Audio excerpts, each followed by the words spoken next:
నేనేమీ దాచుకొనలేదు. దేవుడు తన స్వరక్తమిచ్చి సంపాదించిన తన సంఘమును కాయుటకు పరిశుద్ధాత్మ మిమ్ము దేనియందు అధ్యక్షులుగా ఉంచెను. ఆ యావత్తు మందను గూర్చియు మీ మటుకు మిమ్మల్ని గూర్చియు జాగ్రత్తగా ఉండాలి. దేవుని నామానికి మహిమ కలుగును గాక. ఈ ఉదయకాల వేళలో మనమందరం కూడా దేవుని యొక్క వాక్యాన్ని జ్ఞాపకం చేసుకుంటున్నాం. పోయిన వారం ఏ వాక్యం చెప్పుకున్నాం మనం? పోయిన ఆదివారం మూలవాక్యం ఇదే, అవునా కదా? అవునా? పోయిన వారం కూడా మూలవాక్యం ఇదే. ఈ వారం కూడా ఈ మూలవాక్యంలో నుండే మనం దేవుని యొక్క మాటలు మనం నేర్చుకుందాం. ప్రియ దేవుని బిడ్డలారా, మనమంతా నేర్చుకునే వారమై ఉన్నాం. మనమందరం జీవించినంతకాలం నేర్చుకోవాల్సిందే.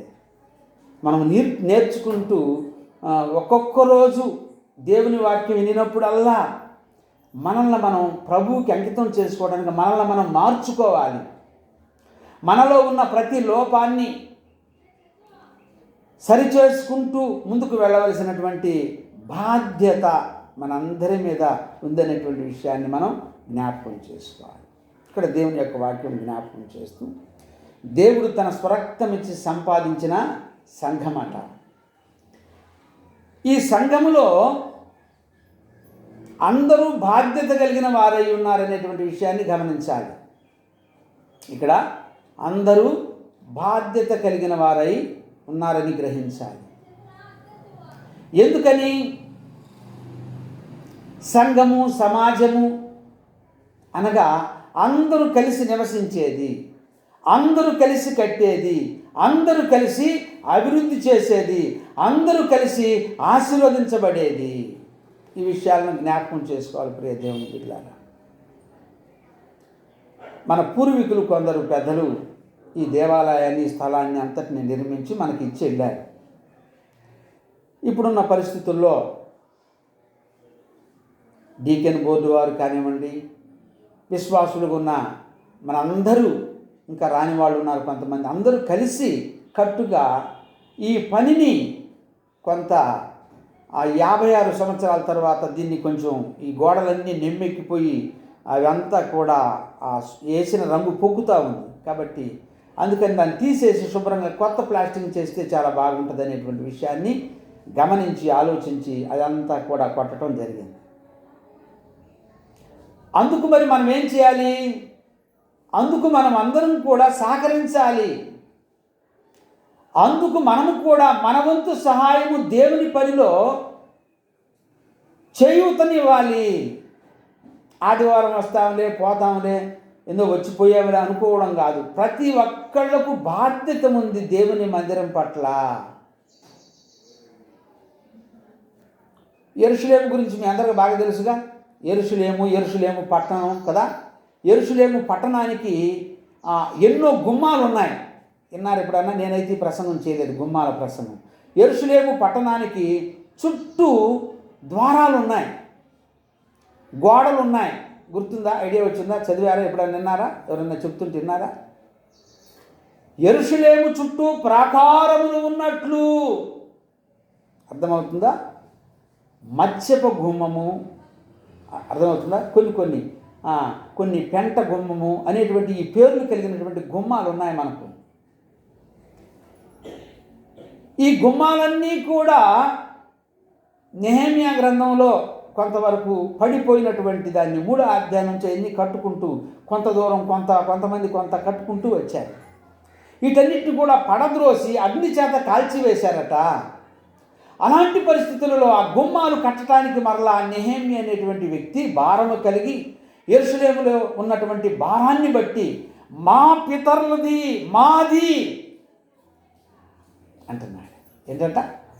మా పితరులు కట్టించినటువంటి, మా దేవుడైన యెహోవా మాకిచ్చినటువంటి మా పితరుల సమాధులున్న స్థలము,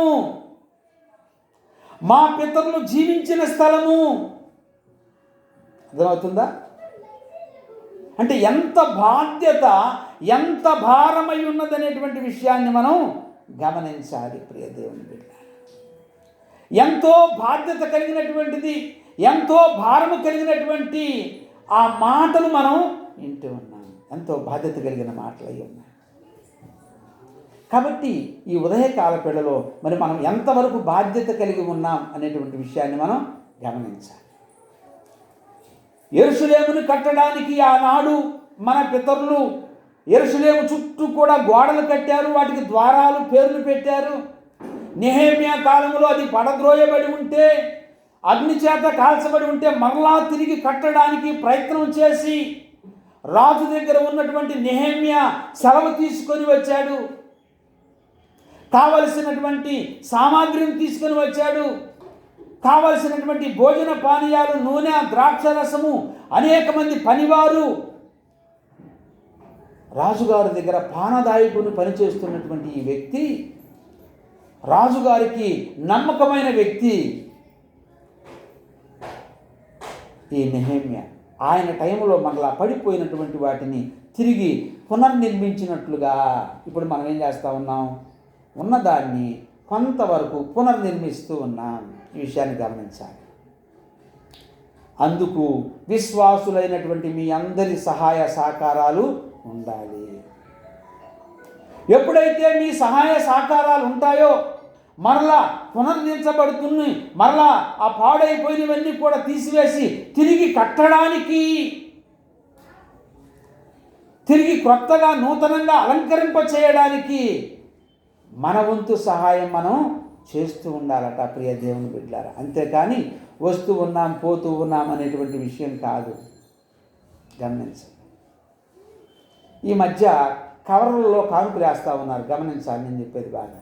కవర్లలో వేస్తూ ఉన్నారు అంటే అసలు మీరు కానుక వేస్తున్నారా, లేకపోతే కవర్లోనే కానుక వేస్తున్నారా? ఒక్కొక్కసారి ఒక్కొక్క కవర్లో 100 ఉంటుంది, ఒక్కొక్క కవర్లో 50 ఉంటాయి. అర్థమవుతుందా నేను చెప్పేది? కవర్లో వేసేది ఏంటో తెలుసు? అసలు కవర్లో ఎందుకు వేస్తారు? నెల కానుక. అర్థమవుతుంది? నెలకు ఒక్కసారి ఆ కవర్లో కానుక వేస్తారు. ప్రతి వారం కవర్లో పెట్టేసేది కాదు. నెలలో మొదటి ఆదివారం రోజు, నెలలో మొట్టమొదటి ఆదివారం రోజు ప్రభురాత్రి భోజన సంస్కారపు ఆరాధన ఉంటుంది. ఆ రోజు ఒకవేళ లేకపోతే మరుసటి వారం, రెండవ వారంలో కూడా నెల కానుకనేటువంటిది కవర్లో పెట్టి మీ పేరు రాయించుకొని మీరు ఇవ్వగలిగినంత ఇవ్వచ్చు. అది రిజిస్టర్లో లెక్క అవుతూ ఉంది. అర్థమవుతుందా? ప్రతి వారం కవర్లో పెట్టేయటం అలవాటు చేసుకోవద్దు. అర్థమైందా? ప్రతి వారం కవర్లో పెట్టేయటం కాదు. నువ్వు కానుక వేయాలి నీకు దేవుడు చేసిన మేలులను బట్టి, దేవునికి ఇచ్చేదాన్ని బట్టి. అర్థమవుతుందా? కృతజ్ఞత కానుకని, సమర్పణ కానుకని, నీ జీవితంలో దేవుడు చేసిన మేలును బట్టి నీకు నువ్వు ఇవ్వగలిగింది అదంతా కూడా కానుకల లెక్కలోకి వెళ్ళుద్ది.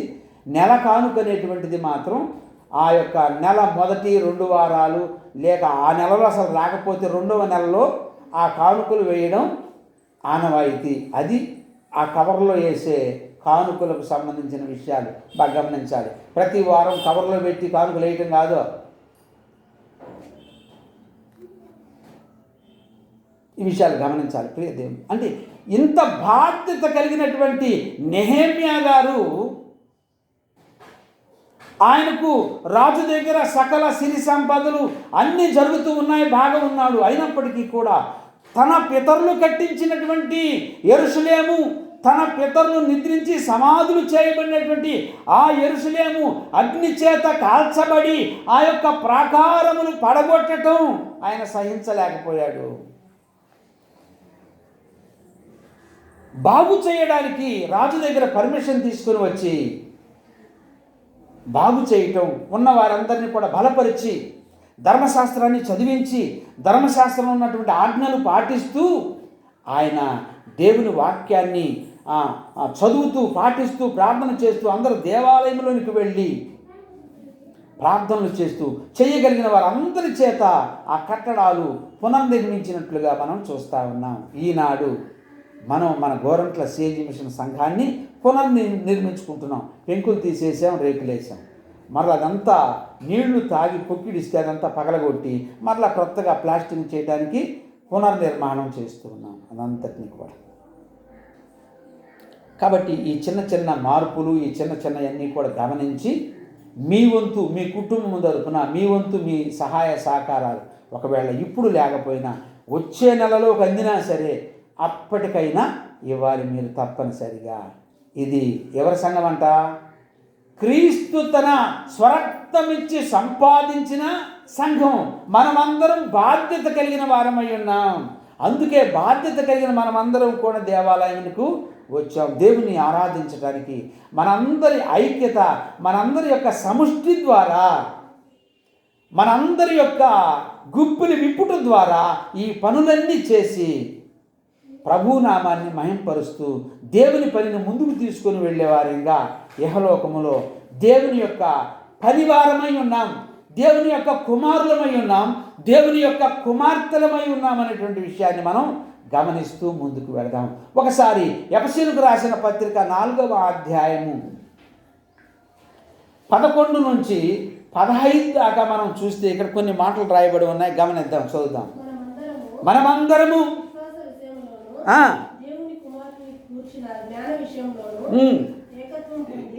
ఏకత్వం పొంది సంపూర్ణ పురుషుల మగు వరకు, అనగా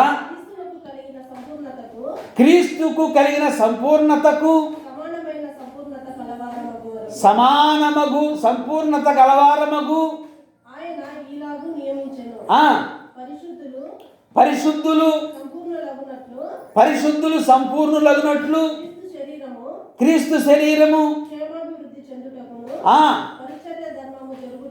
పరిచర్య ధర్మము జరుగుటకును ఆయన కొందరిని అపోస్తలుగాను, కొందరిని ప్రవక్తలుగాను, కొందరిని సువార్తికులుగాను, కొందరిని కాపరులుగాను, ఉపదేశకులుగాను నియమించెను. అందువలన మనం ఇక మీదట మనుషుల మాయోపాయముల చేత వంచనతోను తప్పు మార్గముతోను లాభాపేక్షతో గాలికి కొట్టుకొని పోవునట్లు కల్పింపబడిన ప్రతి ఉపదేశమునకు ఇటు అటు కొట్టుకొని పోవచ్చు అలల చేత ఎగరగొట్టబడిన వారమై ప్రేమ కలిగి సత్యము చెప్పుచు క్రీస్తు వలె ఉండుటకు మనం అన్ని విషయములలోనూ చాలు. ఇక్కడ మనం గమనిస్తే ప్రియ దేవుని బిడ్డలారా, దేవుడు తన స్వరక్తమిచ్చి సంపాదించిన సంఘాన్ని కాయుటకు, అంటే బాధ్యత కలిగి ఉండడానికి కొందరిని పెద్దలుగా ఏర్పాటు చేశాడట.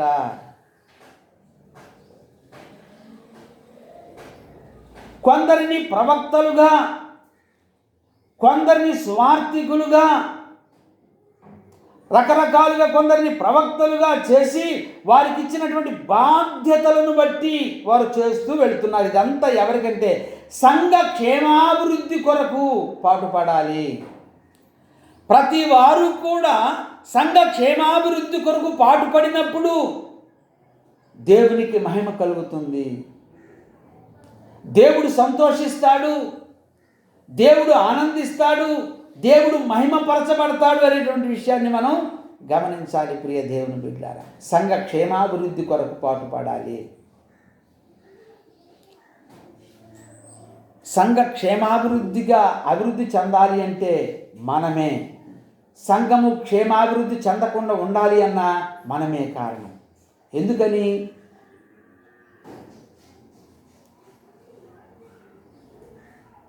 సంఘ క్షేమాభివృద్ధి కలిగి ఉండాలి అంటే అపోస్తలుల కార్యం 20వ అధ్యాయం 28వ వచనం ప్రకారంగా దేవుడు తన స్వరక్తమిచ్చి సంపాదించిన సంఘమును పరిశుద్ధాత్మ ద్వారా ఎవరినైతే ఏర్పాటు చేశారో, పరిశుద్ధాత్మ ద్వారా ఎవరైతే నడిపించబడుతున్నారో వారు పరిశుద్ధాత్మ ద్వారా నింపబడి ఆలోచించి ప్రార్థన చేసి నిర్ణయాలు తీసుకుంటారు. ఒకవేళ మనం పరిశుద్ధాత్మ ద్వారా నింపబడకుండా ఇష్టానుసారంగా జీవిస్తున్నామంటే ఎలా ఉందంట? ఎఫెసీయులకు రాసిన పత్రిక 14:15 చూద్దాం. ఇక్కడ ఏం రాయబడిందో ఇప్పుడు మనం చదువుకున్నట్లుగా. ఎఫెసీయులకు రాసిన పత్రిక 4వ అధ్యాయం 14-15 వచనం చూద్దాం. అందువలన మనం ఇక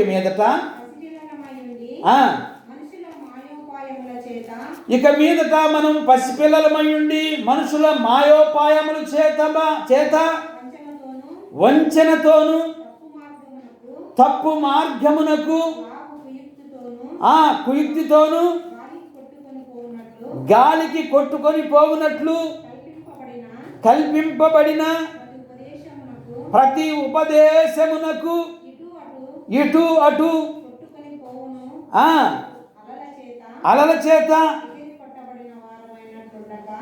చాలు. ఇక్కడ మనం గమనిస్తే అంటే మన విశ్వాస జీవితము, మన భక్తి జీవితం అసలు ఎలా ఉంది, ఎలా ఉన్నాం మనం, ఇది గమనించాలి ప్రియ దేవుని బిడ్డ. మన విశ్వాస జీవితంలో అసలు మనం ఇంతవరకు ఏ స్టేజీలో ఉన్నాం, ఎలా నడిపించబడుతూ ఉన్నాం, ఎలా ఉన్నామంటే మనం దేవునిలో పసిబిడ్డల వలె ఉన్నాం. ఎవరు ఏ వాక్యం చెప్పినా, ఎవరు ఏది చెప్పినా ఇంటూ అవునా అని చేర్చుకుంటూ వారికి ఆతిథ్యం ఇస్తూ లేక వారికి మనకు తోసినటువంటి కానుకలు ఇస్తూ చేస్తూ ఉన్నాం. అయితే పౌలు అంటున్నాడు ఎందుకు ఈ మాటలు ఎఫెసీ సంఘంలో పౌలు గారు మాట్లాడుతున్నాడనే విషయాన్ని మనం గమనించాలి. ఆ రోజులలో సంఘానికైతే అనేక మంది వస్తూ ఉన్నారు, దేవుని యందు విశ్వాసం కలిగి ఉన్నారు, దేవునిలో పసిబిడ్డల వలె ఉన్నారు. కానీ సంఘ క్షేమాభివృద్ధి దగ్గరకు వచ్చేటప్పటికే వారు దూరంగా ఉంటూ దేవుని ఆలయానికి దూరంగా ఉంటూ ఇచ్చే విషయాల్లో దూరంగా ఉంటూ ఇంకా వారి మధ్యలో ఇంకా అనేక మంది ప్రవేశిస్తూ ఉన్నారంట. క్రొత్త వారు ప్రవేశించి వారు ఏం చేస్తున్నారు? ఈ పసిబిడ్డల లాంటి వీళ్ళ మనసుల్లో మాయోపాయాల చేత నింపబడిన వాక్యాన్ని ఎత్తుతున్నారట. స్వార్థపూరితమైనటువంటి వాక్యాన్ని ఎత్తుతున్నారు. పరిశుద్ధాత్మ దేవునికి విరుద్ధమైనటువంటి అన్ని ఎత్తుతున్నారు. కాబట్టే వారు అటు ఇటు తిరుగుతూ, అందుకనే పోల్చాడు, సముద్రాన్ని గురించి పోల్చి అలల చేత కొట్టబడుచు, అలల చేత రేపబడుచు. భక్తుడు అంటాడు కదా, సముద్రము నిమ్మలింపనేరదు, అది బురదను మైలను నిత్యము బయటికి వేస్తూ ఉంది. అందుకే పౌలు అంటున్నాడు, అలల చేత మీరు కొట్టబడిన వారై ఉన్నారు. ఈ అలలు నిమ్మలంగా ఉండడానికి అవకాశాలు లేదు సముద్రంలో. అందుకని మిమ్మలను అనేక మంది మాయోపాయాల చేత మోసం చేస్తూ ఉన్నారు, మిమ్మల్ని పాడు చేస్తున్నారు, పసిబిడ్డల్లాంటి మిమ్మలను ప్రక్కదావగా పట్టిస్తూ ఉన్నారు అంటూ మాట్లాడిన ఈ మాటలను మనం జ్ఞాపకం చేసుకోవాలి ప్రియ దేవుని బిడ్డలారా. మనం ఒక సంఘంలో ఏర్పాటు చేయబడిన తర్వాత ఒక సంఘానికి మనం కట్టుబడి ఉన్న తర్వాత ఏం చేయాలి? మనం ఇక అలాగే ఉండాలా? ఇంకొక సంఘం వైపు చూడాలా? లేదా ఇంకొక చోటకు పోవటానికి చూడాలా? ఏం చేయాలి చెప్పాలి మీరు? సంఘానికి సంఘం యొక్క ఉన్నటువంటి కట్టుబాట్లకు మనం ఏం చేయాలి? లోబడి ఉండాలంతే. అప్పుడే మనకు విలువ, గౌరవం. అలాగా కాకుండా ఆనాటి ఈ ఎఫెసీ సంఘములో ఉన్నటువంటి ప్రజలు, నమ్మకంగా ఉన్నటువంటి ప్రజలు, విశ్వాసంతో ఉన్న ప్రజలు పౌలు ఎంతో ఆ పసిపిల్లల వలె పెంచుతూ చక్కని వాక్యముల ద్వారా వారిని బలపరుస్తున్నప్పటికీ కూడా వారు ప్రక్కదావలు పడుతూ ఉన్నారు, పెడదావను వెళ్ళిపోతూ ఉన్నారు. అనేకమైనటువంటి ఆ ప్రజలు ఆకర్షించే బోధలు వచ్చినప్పుడు వారి వైపు వెళుతున్నారు. కాబట్టి పౌలు భారముతో ఈ మాటలు మాట్లాడుతున్నాడు. ఎలాంటి మాట్లాడటవి? 15వ వచనం చూద్దామా? దాంట్లో రాయబడింది మరొకసారి అమ్మా చదువమ్మా. ప్రేమ కలిగి సత్యము చెప్పుచు 14 చూద్దాం. అందువలన పసిపిల్లలమై ఉండి ఏంటంట? మనుషుల యొక్క మాయోపాయాల చేత ఏంటంట? మనుషులు మాయోపాయాల చేత బోధలు చేస్తూ ఉన్నారట. మాయము ఉపాయంగా అంటే మనిషి యొక్క సైకాలజీని గమనించి, మనిషి యొక్క పరిస్థితిని గమనించి ఏం చేస్తున్నారు? మాయోపాయాల చేత ప్రసంగాలు చేయటం ప్రారంభించారు. మాయ మాటలు చెప్తూ ఉన్నారు. ఆ మాటలకు మనం ఏం చేస్తూ ఉన్నాం? ముగ్ధులమై వారి వైపు మొగ్గు చూపిస్తూ ఉన్నాం. అలాగ అవసరం లేదు ప్రియ దేవుని బిడ్డలారా. దేవుని వాక్యం ఉంది. దేవుని వాక్యాన్ని చదువు, దేవుని వాక్యాన్ని విను, దేవుని వాక్యానికి లోబడు. నీకున్న సంఘములో ఉన్నంతకాలం నమ్మకంగా ఉండడం నేర్చుకో. ఒకవేళ ఉద్యోగరీత్యా వెళ్ళిపోతే అది వేరే విషయాలు. ఇలా ఎప్పుడైతే మనము నమ్మకంగా యథార్థంగా ఉంటామో ఎప్పుడు కూడా మనము చెరపబడము. ప్రజలు తండోపతండాలుగా వచ్చి మాయోపాయాల చేత చదువుదాం, తర్వాత వచ్చిన చదువుదాం, తర్వాత లైను. మాయోపాయముల చేత వంచనతోను తప్పు మార్గమునకు లాగు కుయుక్తులతోను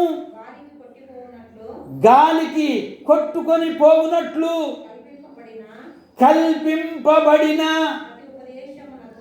ప్రతి ఉపదేశమునకు ఇటు అటు ఏం చేస్తున్నట? ప్రతి ఉపదేశానికి నిలకడ లేక ఇనినటువంటి ప్రజలు, పసిబిడ్డలు లాంటి ప్రజలు ఏది సత్యమో ఏది అసత్యమో తెలుసుకోలేక ఈ మాయోపాయాల చేత చేస్తున్నటువంటి ఈ బోధలు, ఈ దుర్బోధను జ్ఞాపకం చేసుకోరండి. వారి ఇష్టానుసారంగా చేస్తూ సంఘాన్ని లేదా సంఘములో స్థిరత్వంగా ఉన్న వారిని ప్రక్కదావలకు పట్టించేటువంటి ప్రమాదం ఈరోజు కాదు, ఆ రోజుల్లోనే ఉంది. యెహోవా దేవుని కాలములో ఆయన దేవుని విశ్వాసం ఉంచి, దేవుని యందు విశ్వాసం ఉంచినటువంటి ఆదాము అవ్వల మధ్య చిచ్చు పెట్టాడు సాతానుడు. యేసు ప్రభు వారు ఈ లోకానికి వచ్చి 12 మందిని ఏర్పాటు చేసుకుంటే ఆ 12 మందిలో ప్రముఖుడైనటువంటి పేతురు పలుమార్లు అబద్ధమాడుతూ వచ్చాడు. ఆ 12 మందిలో అధికారం కలిగినటువంటి డబ్బు సంచి ఉన్నటువంటి ఇస్కరియోతు యోధ యేసు ప్రభువుని అమ్మి ఉరి వేసుకొని చచ్చిపోయాడు. ఈ కాలంలో ప్రవక్తలు, సేవకులు కదా, స్వార్థికులు ఏం చేస్తున్నారంట? మాయోపాయాల చేత, అంటే కేవలము బ్రతకటం కొరకే, కేవలము తినడం కొరకే, కేవలము పోషించబడటం కొరకే తప్ప దేవుని సంఘాన్ని కాయాలని బాధ్యత కలిగి ఉన్నవారిని బాధ్యత కలిగి మంచి వాక్యాన్ని బోధిస్తూ ఆత్మ సంబంధంగా నడిపిద్దామనేటువంటి ఆలోచనలు ఏ మాత్రం కూడా లేవు ప్రియ దేవుని బిడ్డలారా. అందుకనే ఈ యొక్క 15వ వచనంలో భక్తులు చక్కగా, పౌలు మహాశయుడు చక్కగా ఈ మాటలు మనకు రాస్తూ ఉన్నారు. చిన్నపిల్లల లాంటి దేవుని వాక్యాన్ని వింటున్నటువంటి వారికి, నమ్మకంగా ఉంటున్నటువంటి వారికి, స్థిరంగా ఉంటున్నటువంటి వారికి, చిన్నగా ఎదుగుతున్నటువంటి వారికి, కొత్తగా ప్రభువులోనికి వచ్చినటువంటి వారికి ఏం చేస్తున్నారంటే వీళ్ళు 2వ లైన్లో మనం చూస్తే 15వ వచనంలో 2వ లైన్ చూద్దాం. ప్రేమ కలిగి సత్యము చెప్పుచు 15 చదివారా? 14 చదవమ్మా. 14 చదవమ్మా. అందువలన మనమిక మీదట పసి పిల్లలమై ఉండి మనుషుల మాయోపాయముల చేత వంచనతోను తప్పు మార్గమున లాగు కుయుక్తులతోను గాలికి కొట్టుకొని పోవునట్లు కల్పింపబడిన ప్రతి ఉపదేశమును ఇటు అటు కొట్టుకొని పోయేటట్టు చేస్తారన్నమాట. కల్పింపబడిన ప్రతి ఉపదేశము, అర్థమవుతుందా? కల్పింపబడిన ప్రతి ఉపదేశము.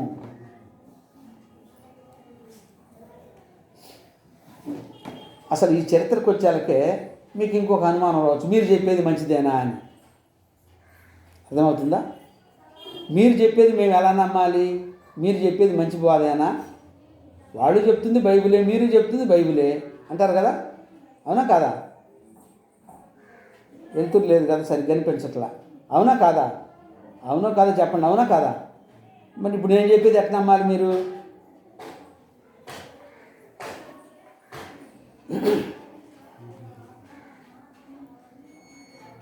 మన పూర్వీకులు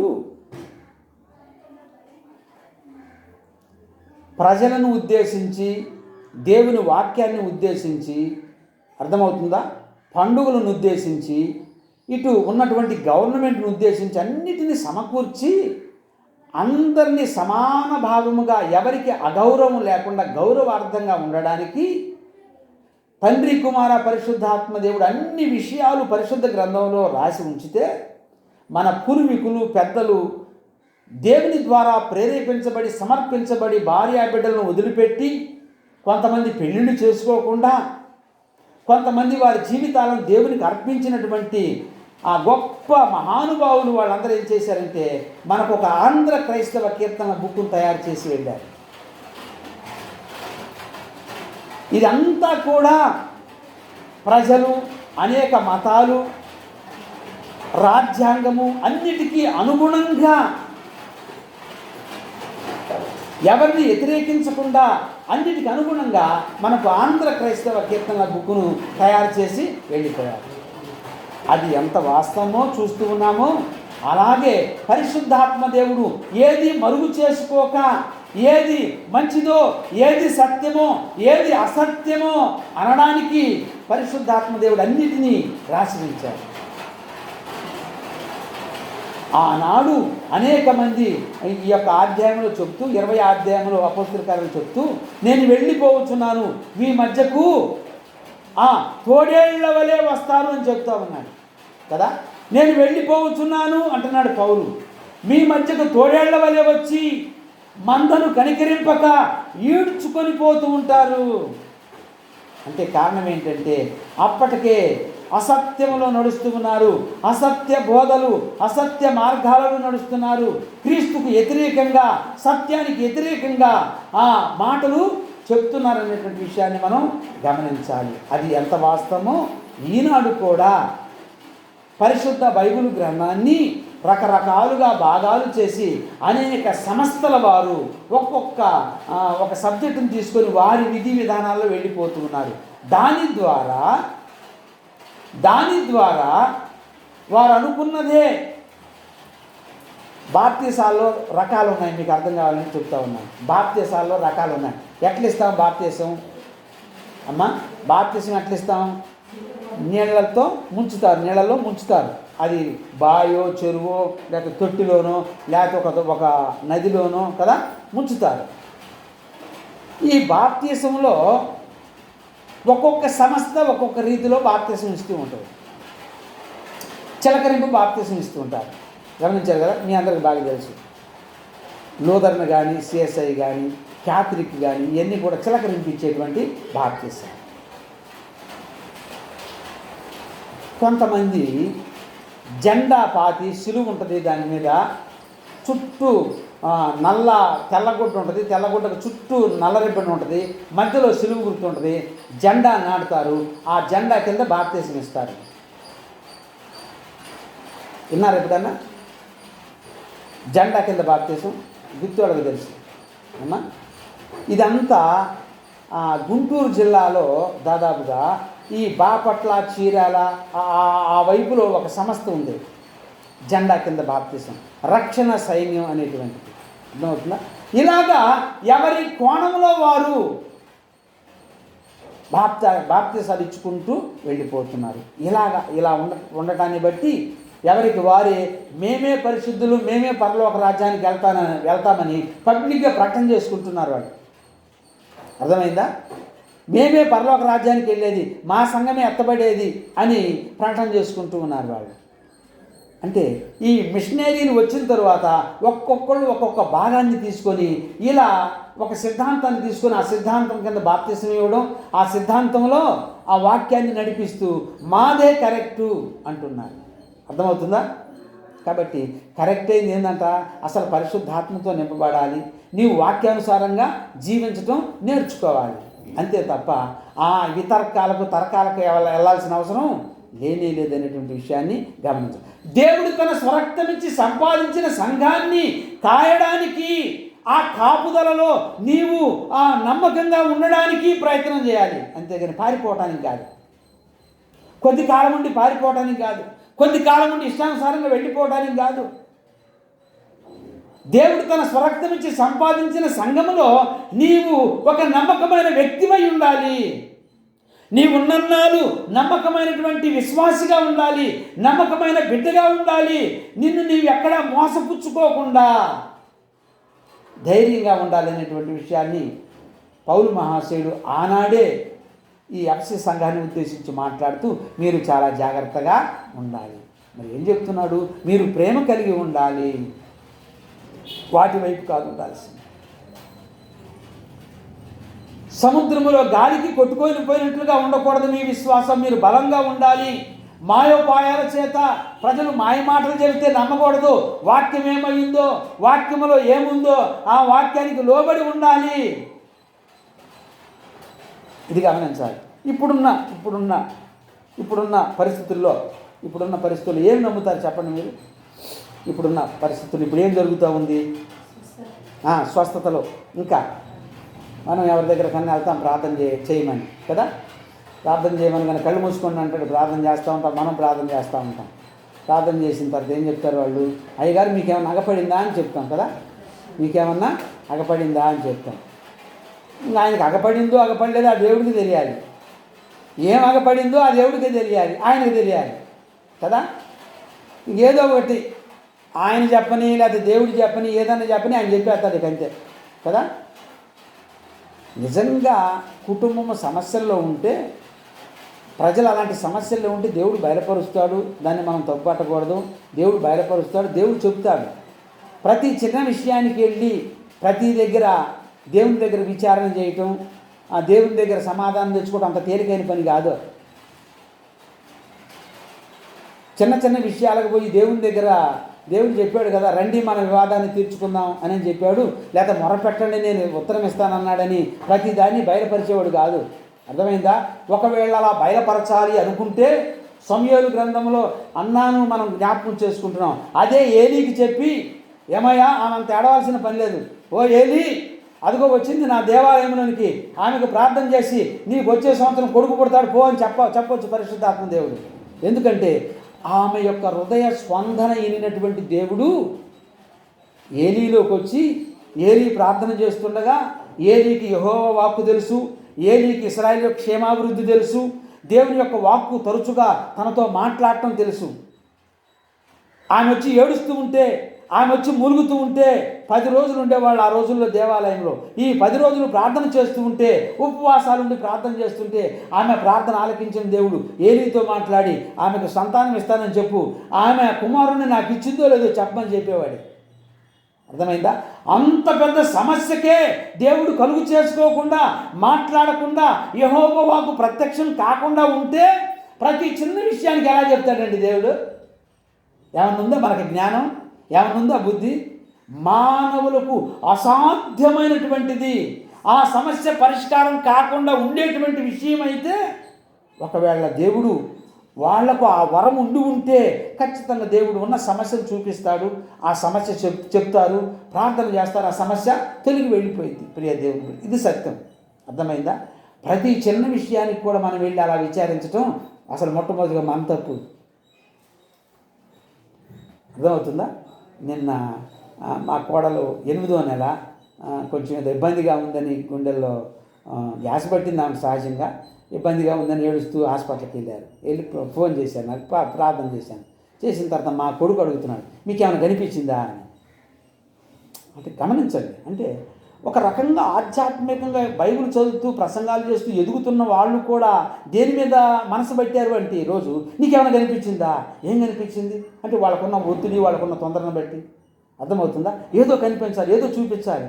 ఇక నువ్వు మంచి చెప్పినా నమ్ముతావు, ఇక నువ్వు ఆ మాట అన్నావు కదా, మరి నేనేం చేయాలి, నా విలువను నేను పోగొట్టుకోకుండా ఉండాలంటే ఏం చేయాలి, అవును కనిపించింది, ఎంతో చీకటి వచ్చింది, దాన్ని పారదోలేను, ప్రార్థన చేశాను, ఇది అబద్ధం కాదా, అవునా కాదా, చెప్పండి, నిజం చెప్పండి, అవునా కాదా. అంటే నాకు రాకపోయినా నాకు తెలియకపోయినా వాళ్ళని తృప్తిపరచడానికి మీరు ఇప్పుడు ఆపదలో ఉన్నారు కదా, మీరు ఇబ్బందిలో ఉన్నారు కదా, అవునేదో చీకటి అడ్డం వచ్చింది, దాన్ని ప్రార్థన చేసి వెళ్ళిపోయిందని చెప్పడం అబద్ధం కాదు.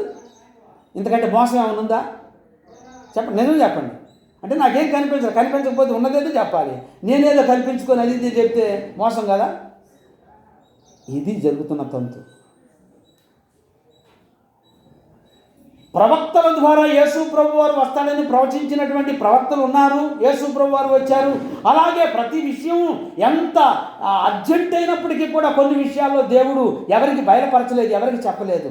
అంటే మనిషి యొక్క ఆలోచన విధానాన్ని బట్టి ఈనాడు సేవకులుగా ఉండేవాళ్ళు ఏం చేస్తారంటే వాళ్ళ ఉనికిని వాళ్ళు కాపాడుకోవటం కోసం ఏదో ఒకటి, ఆ సైతాన్ మీద ఒకడు ఉన్నాడు కదా, నోరు వాయి లేకుండా ఉండేవాడు, వాడి మీద పడేది. ఏదో చీకటి వచ్చా ప్రార్థన చేస్తే వెళ్ళిపోతే పో, ఇక నీ ఇంట్లో చీకటి ఉండదులే పో అని. ఉందో తెలియదు, లేదో తెలియదు. ప్రియ దేవుని బిడ్డలారా, ఇలాంటి మోసకరమైనటువంటి ఆలోచనలు, ఇలాంటి మోసకరమైనటువంటి తెలియని కూడా తెలిసినట్లుగా నటించటం, ఇదంతా కూడా దుర్బోధ. ఇదంతా కూడా మనుషులను భ్రమపెట్టే, మనుషులను మభ్యపెట్టి మనుషులను వశపరుచుకునే బోధలే తప్ప ఇవి పరిశుద్ధాత్మ ద్వారా నింపబడినటువంటివి కానే కాదు.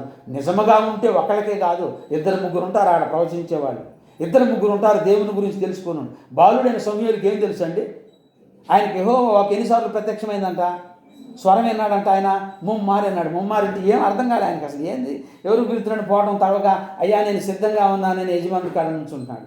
ఆయనకి అర్థం కాల, ఏంటో పొద్దాక లీడు వస్తూ ఉన్నాడు, నేను వచ్చాను పిలిచావా అంటున్నాడు, ఏంటని అర్థం కాక అప్పటికి 3-4 సార్లకి అప్పటికి అర్థమైంది. 3వసారికి నాయన ఈసారి పిలిస్తే యెహోవా తండ్రి నీకు నేను సిద్ధంగా ఉన్నానయ్యా, నీ దాసుడు సిద్ధంగా ఉన్నాడు, నువ్వు చెప్పు అంటే ఆ బాలుడితో మాట్లాడంట. బాలుడితో మాట్లాడటం దేవునికి అవసరమైంది. మరి వాళ్ళ తల్లితో మాట్లాడొచ్చుగా, ఏలితో మాట్లాడి ఆ కుమారుని ఇవ్వచ్చుగా. ఒక పక్క ఇశ్రాయేలీయులు మాకు రాజు కావాలి అని ఏడుస్తున్నారు, ఒక పక్కన హన్నా ఏం చేస్తుందంట, కొడుకు లేడని ఏడుస్తూ ఉంది. మరి ఆ ఏడ్చిన దేవుడు ఆమెకు ప్రవక్తకు చెప్పొచ్చుగా, ఆమె కొడుకు ఇస్తాను పొమ్మని ఎలీషా చెప్పినట్టు చెప్పొచ్చుగా. ఎలీషాని అడిగిందా ఆ షునేమీరాలు, ఏమయ్యా నా కొడుకు కావాలి కొడుకి అని అన్నదా, అనలా. దేవుడు ఆయన్ని ప్రేరేపించాడు. ఆమెకు సంతానం లేదని గెహాజీ చెప్తే మరుసటి ఏట నీ కవిగుట్లో కుమారుడు ఉంటాడు పోమ్మన్నాడు. అంతే, ఆ దేవుడు తలంపించాడు, పలికాడు, అంతే, అది నెరవేరింది. మరి ఈయనకి ఎందుకు ఇలా ఏలీకి తలంపు, ఆ ప్రేరేపణ ఈయనకు లేదు. అప్పుడు ఇంకా వృద్ధుడు కాలేదు, కళ్ళు కనిపిస్తానండి, బాగున్నాడు, కొంచెం హుషారుగా తిరుగుతున్నాడు. ఈయన వచ్చిన తరువాత ఇంకా కొన్ని సంవత్సరాల తరువాత యుద్ధాలు జరిగిన తర్వాత కొడుకులకి ఆ యొక్క యుద్ధాలు, ఆ 3వ అధ్యాయం 1 సమయాలు 3 అధ్యాయాలకు ఆడకపోయేటప్పటికే అప్పుడు ఆ యుద్ధాలు జరిగేటప్పుడు ఆయన వృద్ధుడై కళ్ళు కనిపించక ఆ యెహోవాకు ప్రత్యక్షం కావడం అరుదైపోయింది. అప్పుడు బాగానే ఉన్నాడు. మరి ఎందుకు కనిపించలేదు? దేవుడు అన్ని విషయాల్లో చెప్పడు, అన్ని విషయాల్లో మాట్లాడడు, అన్ని విషయాల్లో మనల్ని గొప్పోళ్ళగా చేయడు. ఇది భ్రమ. అర్థమైందా? 24 గంటల ప్రార్థనలో ఉంటారు. ఇంకొక రకంగా అనుకోవద్దు, మీరు దయచేసి గమనించండి. 24 గంటల ప్రార్థనలో ఉంటారు. ఎవరండి 24 గంటల ప్రార్థన ఉండేది? వాళ్ళకి శరీరం లేదా? శరీర కోరికలు లేవా? ఆస్తిపాస్తుల యొక్క గొడవలు లేవా? ఏమి లేవు, అన్నీ వదిలిపెట్టారా? అన్నీ వదిలిపెడితే అంత సామర్థ్యత ఉంటే అన్నీ వాళ్ళ కింద పిఏ నుండి చూసుకుంటూ ఉంటారు. వాళ్ళ సెక్షన్ చూసే వాళ్ళందరూ వేరే. అర్థమవుతుందా? ఇప్పటి యొక్క యుగంలో, ఇప్పుడు ఉన్న పరిస్థితుల్లో మనుషులను భ్రమ పెడుతున్నారు, మభ్య పెడుతున్నారు. ఇవన్నీ కూడా దేవునికి లెక్క అప్పజెప్పవలసినటువంటి సమయం. అయితే ఉన్న విషయాన్ని యథార్థంగా మాట్లాడటం నేర్చుకున్నప్పుడే యాకోబు అంటాడు, నీ నోటి మాటలను బట్టే నీకు తీర్పు.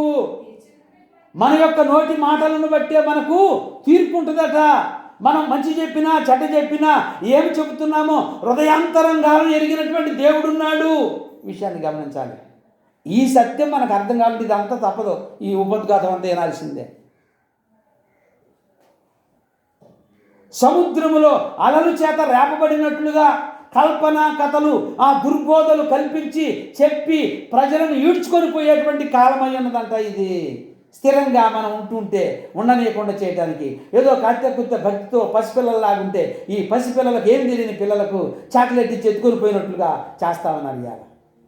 అంతేనా? ఇంకేమన్నా ఉందా? అంతే, నా దృష్టిలో అంతే. ఏమి తెలియని పసిపిల్లలకు చాక్లెట్ చూపిస్తే ఆశపడతారు కాబట్టి ఆ చాక్లెట్ ఇచ్చేది ఎత్తుకొని పోయి మాయ మాటలు చెప్పి ఎత్తుకొని పోయే పరిస్థితులు ఇవి. మరి ఇలాంటి టైంలో మరి మనం ఎలా ఉండాలి? దేవుని ఆత్మ చేత నింపబడటం, దేవుడు ఏం చెప్తున్నాడా పరిశుద్ధ బైబిల్ గ్రంథం అనేటువంటిది మనం చదువుతూ ముందుకు వెళితే అప్పుడు మనకు తెలుస్తూ ఉంటుంది అనేటువంటి విషయాన్ని గమనించాలి. ఒకసారి మనం 1 పేతురు రాసినటువంటి పత్రిక 5వ అధ్యాయము 1 నుండి 4 వచనాలు చదువుకున్నాం. ఇక్కడ ఏం రాయబడిందో, తోటి పెద్దను శ్రమలను గూర్చిన సాక్షిని బయలుపరచబడబోవు మహిమలో పాలివాడనైన నేను మీలోని పెద్దలను హెచ్చరించుచున్నాను. బలిమి చేత కాక దేవుని చిత్త ప్రకారము ఇష్టపూర్వకముగాను దుర్లాభాపేక్షతో కాక సిద్ధ మనసుతోను మీ మధ్యనున్న దేవుని మందను పై విచారణ చేయుచు దానిని కాయాలంట. ప్రియ దేవుని బిడ్డారా, మరి పేతురు ఈ మాటలు చెప్తా ఉన్నాడు. ఏంటంట? పెద్దనైన నేను అంటున్నాడు. ఒక పెద్ద, మనం ఏమనుకుంటాం, వయసులో పెద్దవాళ్ళని కూడా గౌరవించకుండా మాట్లాడారు అంటాం కదా. అలాగా కుటుంబ పెద్ద, లేకపోతే కుటుంబంలో పెద్ద, లేకపోతే సంఘంలో సంఘ పెద్దలు, ఇలాగా ఈ పెద్దలు పెద్దనైన నేను అంటున్నాడు పౌలు. చెప్తూ ఈ పేతురు రాసిన పత్రికలో చెప్తూ ఏంటంటే ఆయన మాట్లాడే మాటలు చూద్దాం. తోటి పెద్దను క్రీస్తు శ్రమలను గూర్చిన సాక్షిని బయలుపరచబడబోవు మహిమలో పాలివాడనైన నేను మీలోని పెద్దలను హెచ్చరించుచున్నాను. బలిమి చేత కాక దేవుని చిత్త ప్రకారము దుర్లాభాపేక్షతో కాక సిద్ధ మనసుతోను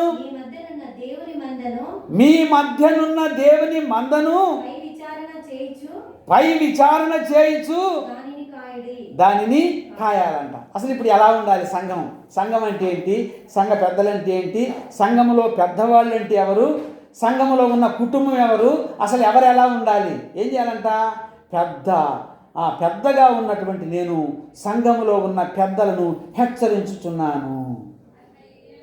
ఏం చేయాలంటే ఇప్పుడు వీళ్ళు పాలన గురించి చెప్తున్నాడు. అర్థమవుతుందా? పాలన గురించి, పరిపాలన గురించి, సంఘ క్షేమాభివృద్ధిని గురించి, సంఘ కార్యక్రమాలను గురించి, సంఘంలో ఉన్నటువంటి ప్రజలు సమస్యలు అన్నిటిని పరిష్కారం చేసుకుంటూ జాగ్రత్తగా ఉండవలసినటువంటి రీతిని గురించి చెప్తున్నాడు. పరిశుద్ధాత్మ దేవుడు ఏది దాచుకోడు, అన్నిటినీ పరిశుద్ధాత్మ ద్వారా ఆదికాండం నుండి ప్రకటన గ్రంథం వరకు కూడా పరిశుద్ధాత్మ ప్రేరేపణ ద్వారా ఈ 39 మంది ప్రవక్తలు ఈ గ్రంథాన్ని రచించారు. ఆదికాండంలో రచించినప్పటికీ కూడా ప్రకటన గ్రంథంలో రచించిన ప్రవక్త ఆదికాండంలో ఏం చెప్పాడో పరిశుద్ధాత్మ దేవుడు ప్రకటన గ్రంథంలో కూడా అదే పరిశుద్ధాత్మ దేవుడు ఆ వ్యక్తిని ప్రేరేపించి రాయించాడు. ఆదికాండంలో మోషే ప్రవక్త మీద ఉన్నటువంటి దేవుని ఆత్మ ప్రకటన గ్రంథంలో యోహాను మీద దేవుని ఆత్మ ఉండి రాయించింది. కాబట్టి ఎక్కడా తప్పు పట్టకుండా అన్ని పరిశుద్ధాత్మ క్రమము ప్రకారంగా రాసుకుంటూ వచ్చాడు. ప్రియ దేవుని బిడ్డలారా, ఈనాడు సంఘాన్ని ఉద్దేశించి మాట్లాడుతూ సంఘానికి ఉన్నటువంటి పెద్దలు కానివ్వండి, సంఘములో ఉన్నటువంటి విశ్వాసుల కుటుంబాలు కానివ్వండి ఎలా ఉండాలంట? బలిమి చేతను కాదు, కలిమి చేతను కాదు. ఏంటి? పరిపాలన చేయడం, నడవడం, ముందుకు వెళ్ళడం. అలాగే కాదంట. ఎలా ఉండాలంట? మరి సిద్ధ మనసు కావాలంట. ఏముండాలి? మనం ఇక్కడికి వచ్చి మాట్లాడుతున్నామంటే ఎలా ఉండాలంట? అవి వినసొంపుగా ఉండాలి, అవి వినడానికి యోగ్యంగా ఉండాలి, అవి ప్రజలకు సంఘానికి ఆశీర్వాదకరంగా ఉండాలి, దీవెనకరంగా ఉండాలి. బలిమి చేత కాదు, కమాండింగ్ కాదు.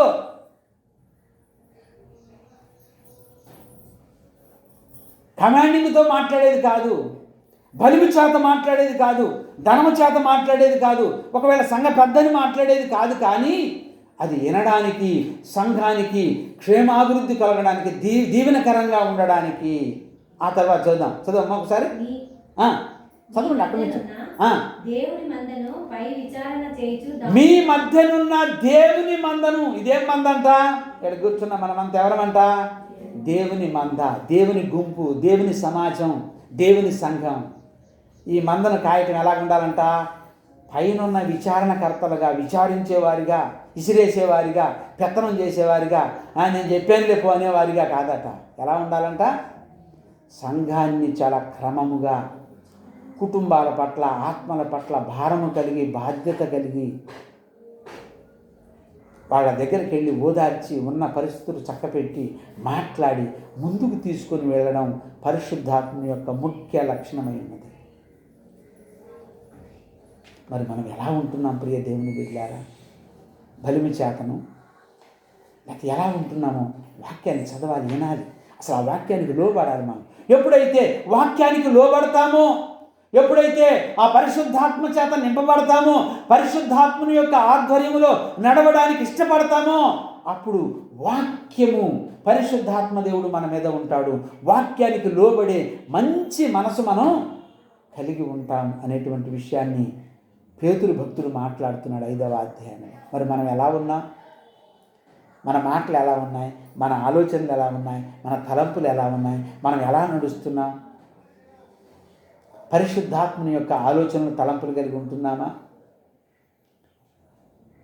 లేక ఎలా ఉంటున్నామో మనల్ని మనం పరిశీలన చేసుకుంటూ ముందుకు వెళ్ళవలసినటువంటి ఆవశ్యకత ఎంతగానో ఉన్నదనేటువంటి విషయాన్ని మనం గమనించాలి. అయితే 1వ కొరింథీయులకు రాసినటువంటి పత్రిక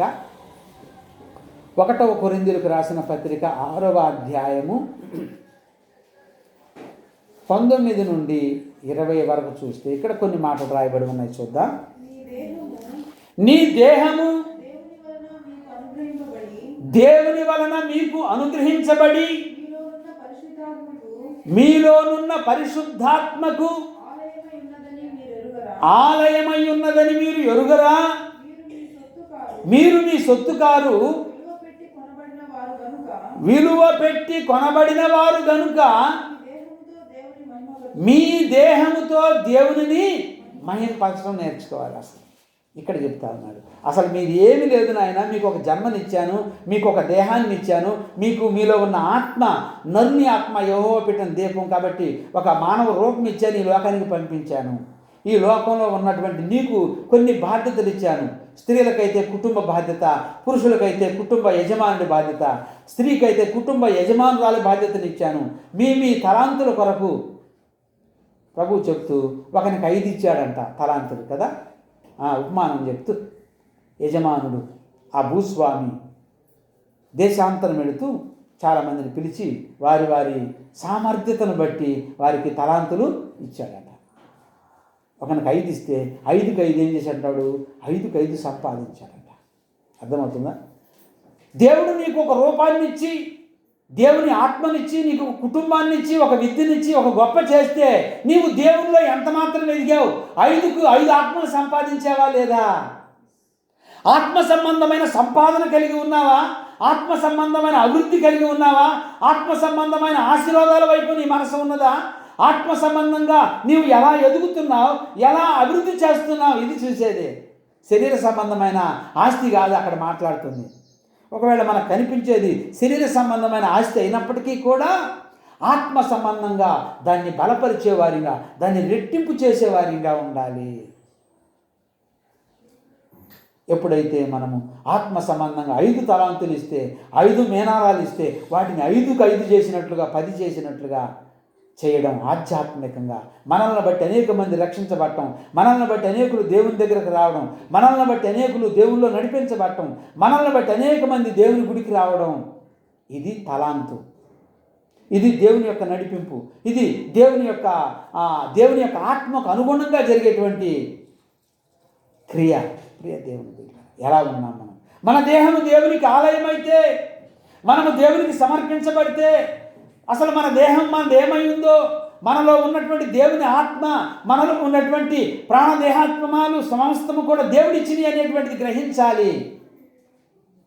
అది గ్రహించకపోతే మనం ఏం చేస్తాం? మామూలు మనుషులమై మనిషి రీతిగా ఆలోచిస్తూ ఉంటాం, శరీర రీతిగా ఆలోచిస్తూ ఉంటాం.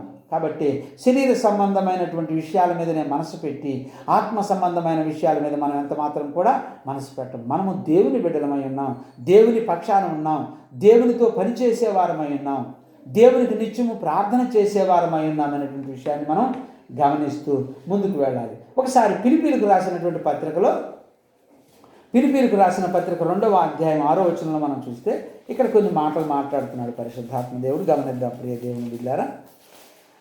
ఫిలిప్పీలకు రాసినటువంటి పత్రిక 2:6. ఆయన దేవుని స్వరూపము కలిగిన వాడయ్యుండి దేవునితో సమానముగా ఉండుట విడిచిపెట్టకూడని భాగ్యమని ఎంచుకొనలేదు గాని మనుషుల పోలికగా పుట్టి దాసుని స్వరూపము ధరించుకొని తనను తానే రిక్తునిగా చేసుకున్నాడు. అంటే అసలు దీని అర్థం ఏంటంటే, అసలు యేసు ప్రభు వారి గురించి ఎందుకు ఈ మాట ఫిలిప్పీ పత్రికలో ఫిలిప్పీ సంఘాన్ని హెచ్చరిస్తూ పౌలు మాట్లాడుతున్నాడంటే, అయ్యా యేసు ప్రభు వారు వచ్చాడు, ఆయన దేవుని కుమారుడు, ఆయన దేవుని దగ్గర నుంచి వచ్చాడు, మనలా తిరిగి ఎక్కడికి వెళ్ళాలి? దేవుని దగ్గరకు వెళ్ళాలి. కాబట్టి ఆయన దగ్గర ఉండాలి, కాబట్టి తనను తాను రిక్తునిగా చేసుకోవడానికి వచ్చాడు. ఈ లోకంలో తిట్టినా కొట్టినా సిలువేసినా ఏం మాట్లాడకుండా మౌనంగా తాను చేయవలసిన పనిని చేసుకుంటూ వెళ్ళాడు. మరి ఆయన బిడ్డలైన మీరు ఎలా ఉండాలి? పౌలు అంటున్నాడు, నేను క్రీస్తుని పోలి నడుచుకున్న ప్రకారముగా మీరును క్రీస్తుని పోలి లేక నన్ను పోలి నడుచుకోండి. మరి మనం ఇప్పుడు ఏం చేయాలి? దేవుని బిడ్డలమైన మనం క్రీస్తుని పోలి నడుచుకోవడానికి ప్రయత్నం చేయాలి. క్రీస్తుని పోలి నడుచుకున్నామంటే ఏం చేస్తాం మనం? ప్రార్థన, వాక్యము, సహవాసము కదా. గలిబిలిగా వచ్చి మాయ మాటలు చెప్పి మాయ ఉపాయాలు చెప్పి కదా మనం పసిపిల్లలు చేసి చాక్లెట్ ఇచ్చి తీసుకొని పోతే పోతామా? పోతారా? అవసరం ఏముంది? 7 చాక్లెట్లు ఇస్తారు లేడా గుళ్ళో, చాక్లెట్లు ఇస్తారు, లడ్డులు ఇస్తారు, పలహారం పెడతారు, కేకులు కోస్తారు, ఏడా చేస్తారని. పక్కింటి పుల్లకూర రుచాట కదా. ఆ మాటలు అవి కాదు, అవసరం లేదు. నీకు సంఘం ఉంది, అర్థమవుతుందా? నీకు సంఘం ఉంది, నీవు ఒక సంఘంలో ఉన్నావు కాబట్టి ఆ పక్కింటి పుల్లకూర రుచి అవసరం లేదు. నీకు దేవుని సంఘం ఉంది. ఒకవేళ ఖాళీ ఉంటే టీవీ పెట్టుకొని వినొచ్చు శుభ్రంగా, ఏం పర్లా. అర్థమైందా? ప్రజలు మాయోపాయాల మాటలు చెప్పి ప్రజలు ఈడ్చుకొని పోయేటువంటి కాలంలో ఉన్నాం మనం. అయితే ఆ సత్యాన్ని గ్రహించాలి. దేవుడు అందుకు కాదు నిన్ను దేవుడు తన సంఘములో ఉంచింది.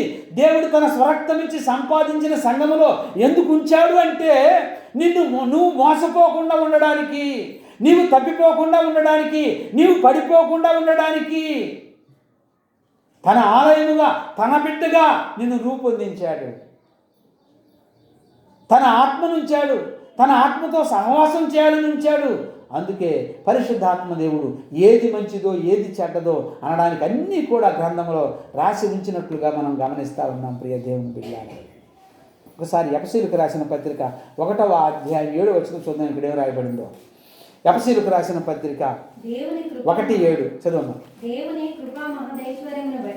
దేవుని కృపా మహదైశ్వర్యమును బట్టి ఆ ప్రియుని యందు ఆయన రక్తము వలన మనము విమోచనము అనగా మన అపరాధములకు క్షమాపణ మనకు కలిగి ఉన్నది.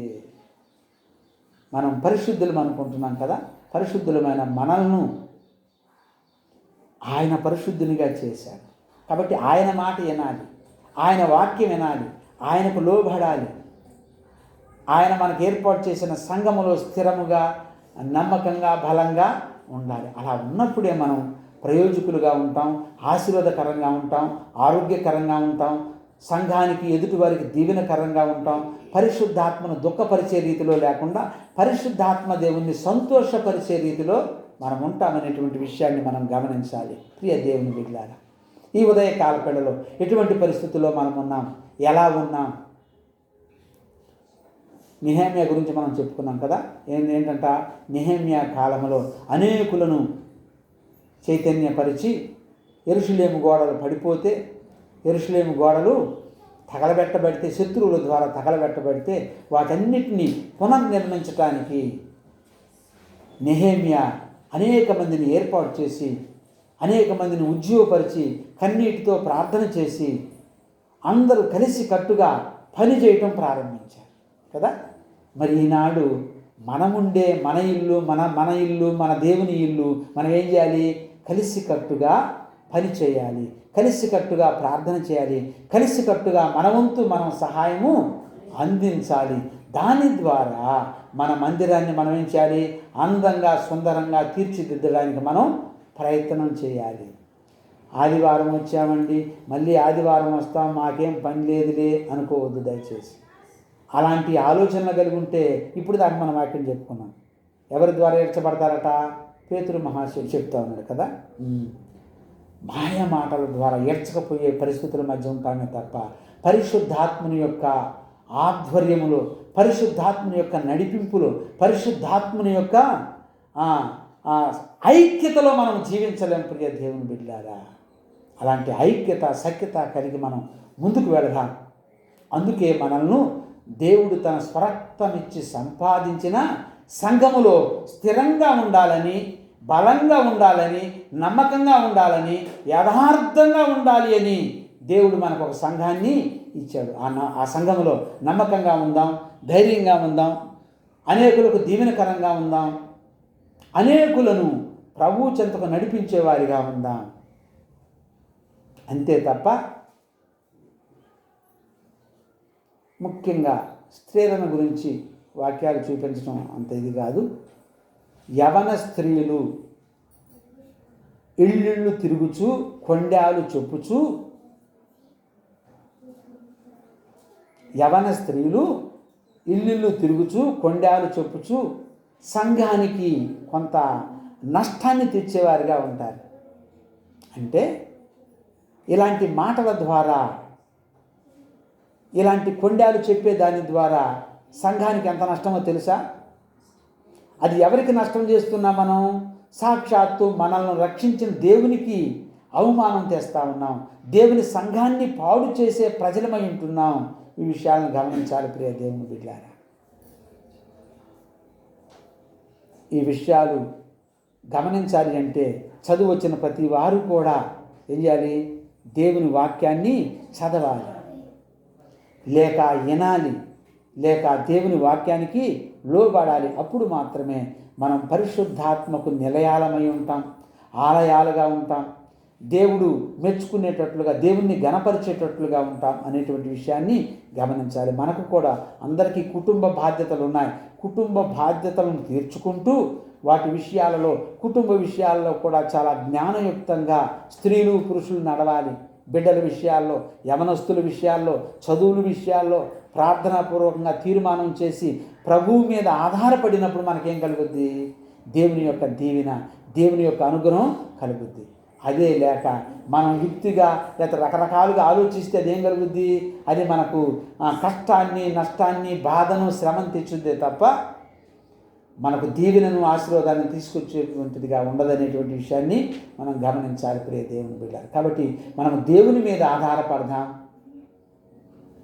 దేవుని వైపు చూద్దాం, పరిశుద్ధాత్మ దేవుణ్ణి మహిమపరిచే రీతిలో ఎదుగుదాం, అభివృద్ధి చెందుదాం, ఆశీర్వదించబడదాం. మన సంఘాన్ని మనమంతా కలిసి పునర్నిర్మించి రానున్న గొప్ప పండుగలు మనం చక్కగా చేసుకుంటూ మనం అందరం ముందుకు వెళదాం. అలాంటి కృపలో పరిశుద్ధాత్మ దేవుడు మనందరికీ దయచేయునుగాక. దేవుడి కొద్ది మాటలు దీవించునుగాక. ఆమేన్.